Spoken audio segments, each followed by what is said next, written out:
मेरे प्यारे देशवासियों, मन की बात में आप सभी से जुड़ना, आप सभी से सीखना, देश के लोगों की उपलब्धियों के बारे में जानना, वाकई मुझे बहुत सुखद अनुभव देता है। एक दूसरे के साथ अपनी बातें साझा करते हुए, अपनी मन की बात करते हुए, हमें पता ही नहीं चला कि इस कार्यक्रम ने 125 एपिसोड पूरे कर लिए।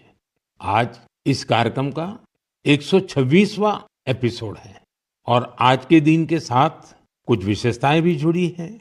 आज भारत की दो महान विभूतियों की जयंती है। मैं बात कर रहा हूं शहीद भगत सिंह और लता दीदी की। साथियों, अमर शहीद भगत सिंह हर भारतवासी, विशेषकर देश के युवाओं के लिए एक प्रेरणा पुंज है। निर्भीकता उनके स्वभाव में कूट कूट कर भरी थी। देश के लिए फांसी के फंदे पर झूलने से पहले भगत सिंह जी ने अंग्रेजों को एक पत्र भी लिखा था। उन्होंने कहा था कि मैं चाहता हूं कि आप मुझे और मेरे साथियों से युद्ध बंदी जैसा व्यवहार करें। इसलिए हमारी जान फांसी से नहीं, सीधा गोली मारकर ली जाए। यह उनके अदम्य साहस का प्रमाण है।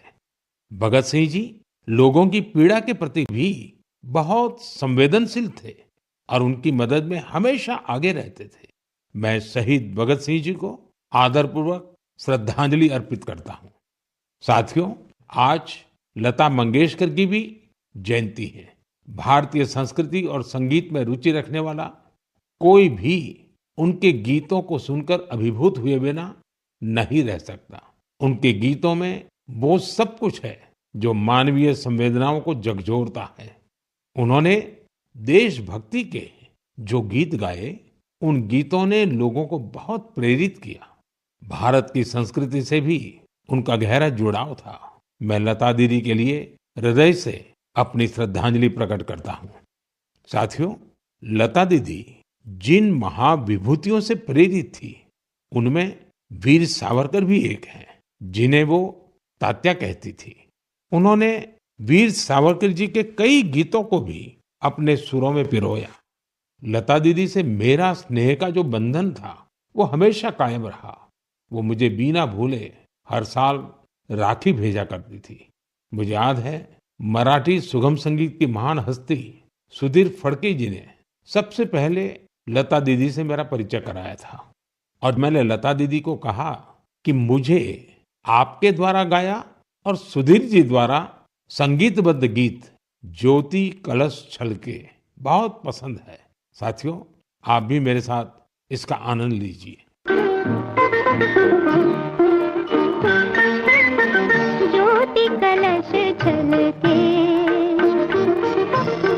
ज्योति कलश छलके, ज्योति कलश छलके, ज्योति कलश छलके। वे गुलाबी लाल सुनहरे रंग दल बादल के, ज्योति कलश छलके। मेरे प्यारे देशवासियों, नवरात्रि के इस समय में हम शक्ति की उपासना करते हैं। हम नारी शक्ति का उत्सव मनाते हैं। बिजनेस से लेकर स्पोर्ट्स तक और एजुकेशन से लेकर साइंस तक, आप किसी भी क्षेत्र को लीजिए, देश की बेटियां हर जगह अपना परचम लहरा रही हैं। आज वे ऐसी चुनौतियों के भी पार कर रही हैं जिनकी कल्पना तक मुश्किल है। अगर मैं आपसे ये सवाल करूं, क्या आप समंदर में लगातार 8 महीने रह सकते हैं? क्या आप समंदर में पतवार वाली नाव, यानी हवा के वेग से आगे बढ़ने वाली नाव से 50,000 किलोमीटर की यात्रा कर सकते हैं? और वो भी तब जब समंदर में मौसम कभी भी बिगड़ जाता है। ऐसा करने से पहले आप 1000 बार सोचेंगे, लेकिन भारतीय नौसेना की 2 बहादुर ऑफिसर्स ने नाविका सागर परिक्रमा के दौरान ऐसा कर दिखाया है। उन्होंने दिखाया है कि साहस और दृढ़ संकल्प होता क्या है।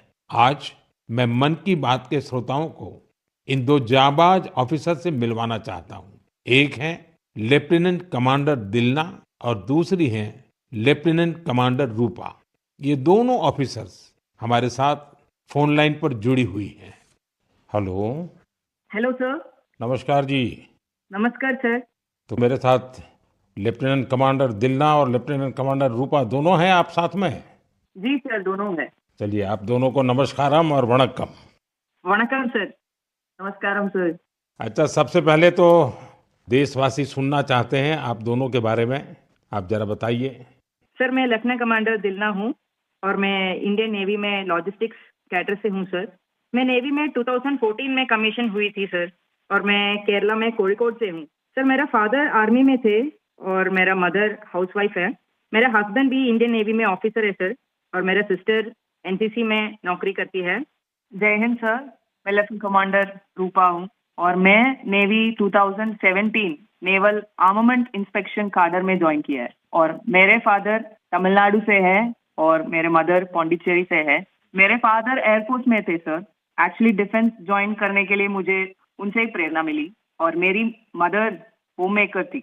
अच्छा दिलना और रूपा, आपसे मैं जानना चाहूंगा कि आपकी जो सागर परिक्रमा में आपका एक्सपीरियंस देश सुनना चाहता है और मैं पक्का मानता हूँ ये कोई सरल काम नहीं है, कई कठिनाइयां आई होगी, बहुत मुश्किलें आपको पार करनी पड़ी होगी। जी सर, मैं आपको ये बोलना चाहती हूँ कि लाइफ में सर एक बार हमें ऐसा मौका मिलता है जो हमारी जिंदगी बदल देती है सर। और ये सर्कम नेविगेशन वो हमारे लिए ऐसी एक अपॉर्चुनिटी थी जो इंडियन नेवी और इंडियन गवर्नमेंट ने हमें दिया है। और इस एक्सपेडिशन में हम लगभग 47,500 किलोमीटर सेल किया सर। हमने 2 अक्टूबर 2024 को निकला गोवा से और 29 मई 2025 को वापस आया। और इस एक्सपेडिशन हमें कंप्लीट करने के लिए 238 डेज लगे सर। और 238 डेज हम सिर्फ दोनों थे सर इस बोट पे। और सर एक्सपेडिशन के लिए हमने 3 साल की तैयारी की, नेविगेशन से लेके कम्युनिकेशन, इमरजेंसी डिवाइसेस को कैसे ऑपरेट करना, डाइविंग कैसे करते हैं और बोट में कुछ भी तरह की इमरजेंसी हो जैसे मेडिकल इमरजेंसी से हो कैसे मैनेज करना, ये सब के बारे में हमें इंडियन नेवी ने ट्रेनिंग दिया सर। और इस यात्रा में सबसे मेमोरेबल मोमेंट में बोलना चाहती हूँ सर कि हमने भारत की झंडा पॉइंट नीमो पर लहराया सर। सर पॉइंट नीमो दुनिया की सबसे रिमोटेस्ट लोकेशन पे है सर। वहाँ से सबसे पास कोई इंसान है तो वो इंटरनेशनल स्पेस स्टेशन में है और वहाँ पे एक सेल बोट में पहुँचने वाला पहला भारतीय और पहला एशियन और दुनिया के पहला इंसान हम बने सर। और ये हमारे लिए गर्व की बात है सर। वाह, बहुत बहुत बधाई आपको। Thank you sir. आपके साथी भी कुछ कहना चाहते हो? सर मैं ये कहना चाहती हूँ कि ये सेल बोट से ये दुनिया का सर्कम नेविगेशन जो किया है उनका नंबर माउंट एवरेस्ट पहुंचने वाला के नंबर से बहुत कम है। और एक्चुअली जो सेल बोट से अकेले जो सर्कम नेविगेशन करते हैं उनके नंबर जो स्पेस में गए हैं उनके नंबर से भी बहुत कम है। अच्छा, इतनी कॉम्प्लेक्स जर्नी के लिए बहुत टीम वर्क की जरूरत होती है और वहाँ तो टीम में आप 2 ही ऑफिसर थे, आप लोगों ने कैसे मैनेज किया इसको? जी सर, ऐसे यात्रा के लिए हम दोनों को एक साथ मेहनत करना पड़ता था और जैसे लेफ्टिनेंट कमांडर दिलना ने बोला ये अचीव करने के लिए सिर्फ दोनों था बोट पे और हम बोट रिपेयरर थी, इंजन मैकेनिक थी, sail maker, medical assistant, cook, cleaner, diver, navigator और सब कुछ एक साथ बनना पड़ता था। और ये हमको अचीव करने के लिए इंडियन नेवी का बड़ा कंट्रीब्यूशन था और हमको हर तरह की ट्रेनिंग दिया है। एक्चुअली सर हम 4 साल से साथ सेल कर रहे हैं तो एक दूसरे की स्ट्रेंथ और वीकनेस हम अच्छी तरह से जानते हैं। इसलिए हम सबको कहते हैं कि हमारे बोट पर एक इक्विपमेंट थी जो कभी फेल नहीं हुआ, वो हम दोनों का टीम वर्क था। अच्छा, जब मौसम खराब होता था, क्योंकि ये समुद्री दुनिया तो ऐसी है जहाँ मौसम का कोई ठिकाना नहीं, तो आप उस सिचुएशन को कैसे हैंडल करते थे? सर हमारा यात्रा में बहुत सारा एडवर्स चैलेंजेस सब थे सर। हमें इस एक्सपेडिशन में कई चैलेंजेस फेस करना पड़ा। स्पेशली सर सदर्न ओशन में हमेशा मौसम बुरा होता है, हमें 3 तूफानों को भी फेस करना पड़ा। और सर हमारा बोट सिर्फ 17 मीटर का है और लेंथ में उसका विड्थ है सिर्फ 5 मीटर। तो कभी कभी कुछ लहरें आती थी जो 3 स्टोरी बिल्डिंग से भी बड़ी थी सर। और हमने बहुत ज्यादा गर्मी और बहुत ज्यादा सर्दी दोनों फेस किया है हमारे जर्नी में। अंटार्कटिका में सर जब हम सेल कर रहे थे हमारा टेम्परेचर 1 डिग्री सेल्सियस और 90 किलोमीटर पर आवर का हवा दोनों एक साथ हमको सामना करना पड़ा था। और हमने ठंड से बचने के लिए 6 to 7 लेयर कपड़े एक साथ पहनते थे और पूरा सदर्न ओशन हमने ऐसी 7 लेयर ऑफ क्लोथिंग से किया सर। एंड कभी कभी हम गैस स्टोव लेके हमारा हाथ को गर्म करते थे सर। और कभी ऐसे सिचुएशंस भी होते हैं जब हवा बिल्कुल नहीं होता है और हम सेल्स पूरा नीचे करके हम ड्रिफ्ट होते रहते हैं। और ऐसे वाले सिचुएशन में एक्चुअली सर हमारे पेशेंस टेस्ट होता है। लोगों को सुन करके भी बहुत हैरानी होगी कि हमारे देश की बेटियां ऐसा कष्ट उठा रही हैं। अच्छा, इस परिक्रमा के दौरान आप अलग-अलग देशों में रुकती भी रही। वहाँ क्या एक्सपीरियंस होता था जब भारत की 2 बेटियों को लोग देखते होंगे तो उनके मन में बहुत सारी बातें रहती होगी। जी सर, हमको बहुत अच्छा एक्सपीरियंस मिला सर। हमने 8 महीनों में 4 जगह पे रुकी थी sir. Australia, New Zealand, port Stanley और साउथ अफ्रीका सर। हर जगह पे एवरेज कितना समय रुकना होता था? सर हमने 14 डेज स्टे किया सर, एक जगह पे। एक जगह पे 14 डेज। Correct sir. और सर हमने दुनिया के हर कोने में भारतीय को देखे सर, वो भी बहुत एक्टिव और बहुत कॉन्फिडेंस के साथ भारत का नाम रोशन कर रहे हैं। और हमको ऐसे लगा कि हमारा जो सक्सेस है सर, वो अपना भी सक्सेस समझते थे। एंड हर जगह पे हमें अलग अलग एक्सपीरियंस मिला। जैसे ऑस्ट्रेलिया में वेस्टर्न ऑस्ट्रेलियन पार्लियामेंट के स्पीकर ने हमें बुलाया, वो हमें बहुत मोटिवेट किया सर। और हमेशा ये ऐसे सब चीज होता है सर, हमें बहुत गर्व होता था। और जब न्यूजीलैंड में गए तब माओरी लोगों ने हमें स्वागत किया और हमारा भारतीय कल्चर के लिए बहुत रेस्पेक्ट दिखाया सर। एंड एक इम्पॉर्टेंट चीज है सर, पोर्ट स्टैनली एक रिमोट आइलैंड है सर, वो साउथ अमेरिका के पास है। वहाँ पे टोटल पॉपुलेशन सिर्फ 3500 है सर, लेकिन वहाँ हमने एक मिनी इंडिया देखा। एंड वहाँ पे 45 इंडियंस थे। उन्होंने हमें अपना समझा और हमें घर जैसा महसूस कराया सर। अच्छा, देश की उन बेटियों के लिए आप दोनों क्या मैसेज देना चाहेगी जो आपकी तरह ही कुछ अलग करना चाहती हैं? सर, मैं लेफ्टिनेंट कमांडर रूपा बोल रही हूँ अभी। मैं आपके माध्यम से मैं सबको ये कहना चाहती हूँ कि अगर कोई भी अपने दिल लगा के मेहनत किया तो इस दुनिया में कुछ भी इम्पॉसिबल नहीं है। आप कहाँ से हो, कहाँ पैदा हुआ है, वो कुछ मैटर नहीं करता। सर, ये हम दोनों का इच्छा है कि भारत की युवा और महिलाएं बड़े बड़े सपना देखें और फ्यूचर में और गर्ल्स और वुमेन डिफेंस में, स्पोर्ट्स में, एडवेंचर में शामिल होकर देश का नाम रोशन करें। दिलना और रूपा, आपकी बातें सुनकर मुझे भी बहुत रोमांच अनुभव हो रहा है कि कितना बड़ा साहस आपने किया है। आप दोनों को मेरी तरफ से बहुत बहुत धन्यवाद। निश्चित तौर पर आपकी मेहनत, आपकी सफलता, आपकी अचीवमेंट देश के युवकों को, देश की युवतियों को बहुत प्रेरित करेगी। ऐसे ही तिरंगा लहराते रहिए। भविष्य के प्रयासों के लिए आपको मेरी ढेरों शुभकामनाएं।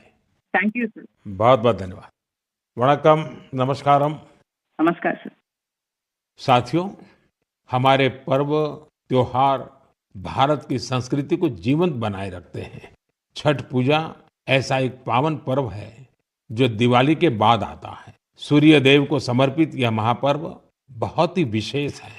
इसमें हम डूबते सूर्य को भी अर्घ्य देते हैं, उनकी आराधना करते हैं। छठ न सिर्फ देश के अलग अलग हिस्सों में मनाई जाती है, बल्कि दुनिया भर में इसकी छठा देखने को मिलती है। आज यह एक ग्लोबल फेस्टिवल बन रहा है। साथियों, मुझे आपको ये बताते हुए बहुत खुशी है कि भारत सरकार भी छठ पूजा को लेकर एक बड़े प्रयास में जुटी है। भारत सरकार छठ महापर्व को यूनेस्को की इंटेंजिबल कल्चरल हेरिटेज लिस्ट यानी यूनेस्को की सांस्कृतिक धरोहर की सूची में शामिल कराने का प्रयास कर रही है। छठ पूजा जब यूनेस्को की सूची में शामिल होगी तो दुनिया के कोने कोने में लोग इसकी भव्यता और दिव्यता का अनुभव कर पाएंगे। साथियों, कुछ समय पहले भारत सरकार के ऐसे ही प्रयासों से कोलकाता की दुर्गा पूजा भी यूनेस्को की इस लिस्ट का हिस्सा बनी है। हम अपने सांस्कृतिक आयोजनों को ऐसे ही वैश्विक पहचान दिलाएंगे तो दुनिया भी उनके बारे में जानेगी, समझेगी, उनमें शामिल होने के लिए आगे आएगी। साथियों, 2 अक्टूबर को गांधी जयंती है। गांधी जी ने हमेशा स्वदेशी को अपनाने पर बल दिया और उनमें खादी सबसे प्रमुख थी। दुर्भाग्य से आजादी के बाद खादी की रौनक कुछ फीकी पड़ती जा रही थी, लेकिन बीते 11 साल में खादी के प्रति देश के लोगों का आकर्षण बहुत बढ़ गया है। पिछले कुछ वर्षों में खादी की बिक्री में बहुत तेजी देखी गई है। मैं आप सभी से आग्रह करता हूं कि 2 अक्टूबर को कोई न कोई खादी प्रोडक्ट जरूर खरीदें। गर्व से कहें, ये स्वदेशी है। इसे सोशल मीडिया पर हैशटैग वोकल फॉर लोकल के साथ शेयर भी करें। साथियों, खादी की तरह ही हमारे हैंडलूम और हैंडीक्राफ्ट सेक्टर में भी काफी बदलाव देखने को मिल रहा है। आज हमारे देश में ऐसे कई उदाहरण सामने आ रहे हैं जो बताते हैं कि अगर परंपरा और इनोवेशन को एक साथ जोड़ दिया जाए तो अद्भुत परिणाम मिल सकते हैं। जैसे एक उदाहरण तमिलनाडु के याज नेचुरल्स का है। यहाँ अशोक जगदीशन जी और प्रेम साल्वाराज जी ने कॉरपोरेट नौकरी छोड़ एक नई पहल की। उन्होंने घास और केला फाइबर से योगा मैट बनाए, हर्बल रंगों से कपड़े रंगे और 200 परिवारों को ट्रेनिंग देकर उन्हें रोजगार दिया। झारखंड के आशीष सत्यव्रत साहू जी ने जोहार ग्राम ब्रांड के जरिए आदिवासी बुनाई और परिधानों को ग्लोबल रैंप तक पहुंचाया है। उनके प्रयासों से आज झारखंड की सांस्कृतिक धरोहर को दूसरे देशों के लोग भी जानने लगे हैं। बिहार के मधुबनी जिले की स्वीटी कुमारी जी ने उन्होंने भी संकल्प क्रिएशन शुरू किया है। मिथिला पेंटिंग को उन्होंने महिलाओं की आजीविका का साधन बना दिया है। आज 500 से ज्यादा ग्रामीण महिलाएं उनके साथ जुड़ी हैं और आत्मनिर्भरता की राह पर हैं। सफलता की ये सभी गाथाएं हमें सिखाती हैं कि हमारी परंपराओं में आय के कितने ही साधन छिपे हुए हैं। अगर इरादा पक्का हो तो सफलता हमसे दूर नहीं जा सकती। मेरे प्यारे देशवासियों, अगले कुछ ही दिनों में हम विजयादशमी मनाने वाले हैं। इस बार विजयादशमी एक और वजह से बहुत विशेष है। इसी दिन राष्ट्रीय स्वयंसेवक संघ की स्थापना के 100 वर्ष हो रहे हैं। एक शताब्दी की ये यात्रा जितनी अद्भुत है, अभूतपूर्व है, उतनी ही प्रेरक है। आज से 100 साल पहले जब राष्ट्रीय स्वयंसेवक संघ की स्थापना हुई थी, तब देश सदियों से गुलामी की जंजीरों में बंधा था।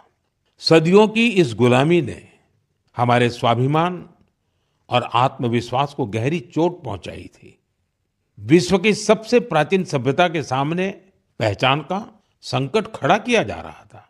देशवासी हीन भावना का शिकार होने लगे थे। इसलिए देश की आजादी के साथ साथ ये भी महत्वपूर्ण था कि देश वैचारिक गुलामी से भी आजाद हो। ऐसे में परम पूज्य डॉक्टर हेडगेवार जी ने इस विषय में मंथन करना शुरू किया और फिर इसी भगीरथ कार्य के लिए उन्होंने 1925 में विजयादशमी के पावन अवसर पर राष्ट्रीय स्वयंसेवक संघ की स्थापना की। डॉक्टर साहब के जाने के बाद परम पूज्य गुरु जी ने राष्ट्र सेवा के इस महायज्ञ को आगे बढ़ाया। परम पूज्य गुरु जी कहा करते थे, राष्ट्राय स्वाहा इदम राष्ट्राय इदम न मम। यानी ये मेरा नहीं है, ये राष्ट्र का है। इसमें स्वार्थ से ऊपर उठकर राष्ट्र के लिए समर्पण का भाव रखने की प्रेरणा है। गुरुजी गोलवलकर जी के इस वाक्य ने लाखों स्वयंसेवकों को त्याग और सेवा की राह दिखाई। त्याग और सेवा की भावना और अनुशासन की सीख, यही संघ की सच्ची ताकत है। आज आरएसएस 100 वर्ष से बिना थके, बिना रुके राष्ट्र सेवा के कार्य में लगा हुआ है। इसलिए हम देखते हैं देश में कहीं भी प्राकृतिक आपदाएं, आरएसएस के स्वयंसेवक सबसे पहले वहां पहुंच जाते हैं। लाखों लाख स्वयंसेवकों के जीवन के हर कर्म, हर प्रयास में राष्ट्र प्रथम, नेशन फर्स्ट की यह भावना हमेशा सर्वोपरि रहती है। मैं राष्ट्र सेवा के महायज्ञ में स्वयं को समर्पित कर रहे प्रत्येक स्वयंसेवक को अपनी शुभकामनाएं अर्पित करता हूं। मेरे प्यारे देशवासियों, अगले महीने 7 अक्टूबर को महर्षि वाल्मीकि जयंती है। हम सब जानते हैं महर्षि वाल्मीकि भारतीय संस्कृति के कितने बड़े आधार है। ये महर्षि वाल्मीकि ही थे जिन्होंने हमें भगवान राम की अवतार कथाओं से इतने विस्तार से परिचित करवाया था। उन्होंने मानवता को रामायण जैसा अद्भुत ग्रंथ दिया। साथियों, रामायण का ये प्रभाव उसमें समाहित भगवान राम के आदर्शों और मूल्यों के कारण है। भगवान राम ने सेवा, समरसता और करुणा से सबको गले लगाया था। इसलिए हम देखते हैं महर्षि वाल्मीकि के रामायण के राम माता शबरी और निषाद राज के साथ ही पूर्ण होते हैं। इसलिए साथियों, अयोध्या में जब राम मंदिर का निर्माण हुआ तो साथ में निषाद राज और महर्षि वाल्मीकि का भी मंदिर बनाया गया है। मेरा आपसे आग्रह है, आप भी जब अयोध्या में रामलला के दर्शन करने जाएं तो महर्षि वाल्मीकि और निषाद राज मंदिर के दर्शन जरूर करें। मेरे प्यारे देशवासियों, कला, साहित्य और संस्कृति की सबसे खास बात होती है कि ये किसी एक दायरे में बंधी नहीं होती। इनकी सुगंध सभी सीमाओं को पार कर लोगों के मन को छूती है। हाल ही में पेरिस के एक कल्चरल इंस्टीट्यूट सौंथ मंडपा ने अपने 50 वर्ष पूरे किए। इस सेंटर ने भारतीय नृत्य को लोकप्रिय बनाने में अपना व्यापक योगदान दिया है। इसकी स्थापना मिलेना साल्विनी ने की थी। उन्हें कुछ वर्ष पहले पद्मश्री से सम्मानित किया गया था। मैं सौंथ मंडपा से जुड़े सभी लोगों को बहुत बधाई देता हूं और भविष्य के प्रयासों के लिए उन्हें शुभकामनाएं देता हूं। साथियों, अब मैं आपको 2 छोटी ऑडियो क्लिप सुना रहा हूं। इन पर ध्यान दीजिएगा। दयालु सित किंसितना मिनिहा कौरुंदो मसबंदे मिनिहा गन सोंदिने नैनु वेदो बिंद कुदुसितुवे दयालु सित किंसितना मिनिहा कौरुंदो मसबंदे मिनिहा गन सोंदिने। अब दूसरी क्लिप भी सुनिए। மனிதன் மனிதனுக்காயில்லையே மற்றதுதான் இங்கு கவலைப்படும் கருணையுள்ளத்தில் பரவிடவே அன்பு செய்வாய் நீ என் தோழா மனிதன் மனிதனுக்காயில்லையே மற்றதுதான் இங்கு கவலைப்படும் கருணையுள்ளத்தில் பரவிடவே। साथियों, ये आवाज इस बात की साक्षी है कि कैसे भूपेन हजारिका जी के गीतों से दुनिया भर के अलग अलग देश आपस में जुड़ते हैं। दरअसल श्रीलंका में एक बेहद ही सराहनीय प्रयास हुआ है। इसमें भूपेन दा जी के प्रतिष्ठित गीत मनुहे मनुहार बाबे, इसका श्रीलंकाई कलाकारों ने सिंहली और तमिल में अनुवाद किया है। मैंने आपको इन्हीं का ऑडियो सुनाया है। कुछ दिनों पहले मुझे असम में उनके जन्म शताब्दी समारोह में शामिल होने का सौभाग्य मिला था। यह वास्तव में एक बहुत ही यादगार कार्यक्रम रहा। साथियों, असम आज जहां भूपेन हजारिका जी की जन्म शताब्दी मना रहा है, वहीं कुछ दिनों पहले एक दुखद समय भी आया है।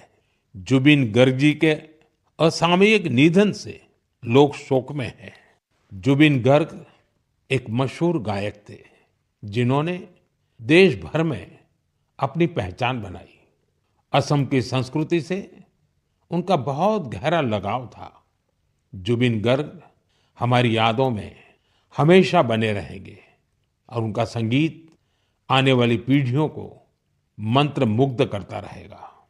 जुबिन गार्ग आसिल अहोमोर हमोस कृतिर उज्जवल रत्नो जनोतार हृदय तेयो हृदय जियाय थाकिबो।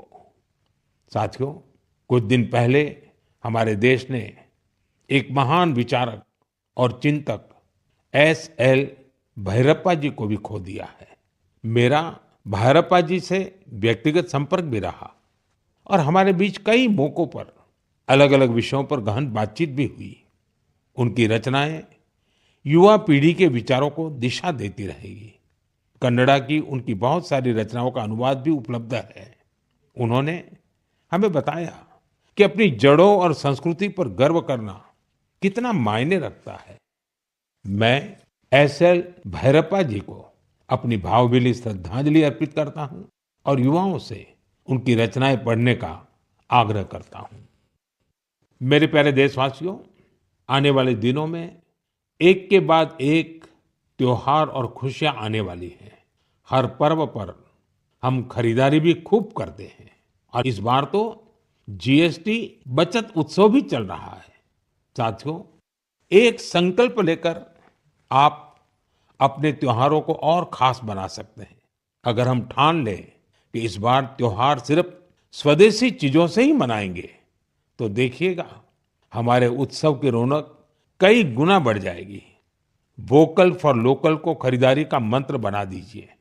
ठान लीजिए, हमेशा के लिए जो देश में तैयार हुआ है वही खरीदेंगे। जिसे देश के लोगों ने बनाया है वही घर ले जाएंगे। जिसमें देश के किसी नागरिक की मेहनत है उसी सामान का उपयोग करेंगे। जब हम ऐसा करते हैं तो हम सिर्फ कोई सामान नहीं खरीदते, हम किसी परिवार की उम्मीद घर लाते हैं, किसी कारीगर की मेहनत को सम्मान देते हैं, किसी युवा उद्यमी के सपनों को पंख देते हैं। साथियों, त्योहारों पर हम सब अपने घर की सफाई में जुट जाते हैं, लेकिन स्वच्छता सिर्फ घर की चार दीवारी तक सीमित न रहे। गली, मोहल्ला, बाजार, गांव, हर जगह पर सफाई हमारी जिम्मेदारी बने। साथियों, हमारे यहाँ ये पूरा समय उत्सवों का समय रहता है और दिवाली एक प्रकार से महा उत्सव बन जाता है। मैं आप सबको आने वाली दीपावली की भी बहुत बहुत शुभकामनाएं देता हूं, लेकिन साथ साथ फिर से दोहराऊंगा, हमें आत्मनिर्भर बनना है, देश को आत्मनिर्भर बना करके ही रहना है और उसका रास्ता स्वदेशी से ही आगे बढ़ता है। साथियों, मन की बात में इस बार इतना ही। अगले महीने फिर नई गाथाओं और प्रेरणाओं के साथ मुलाकात करूंगा। तब तक आप सबको शुभकामनाएं। बहुत बहुत धन्यवाद।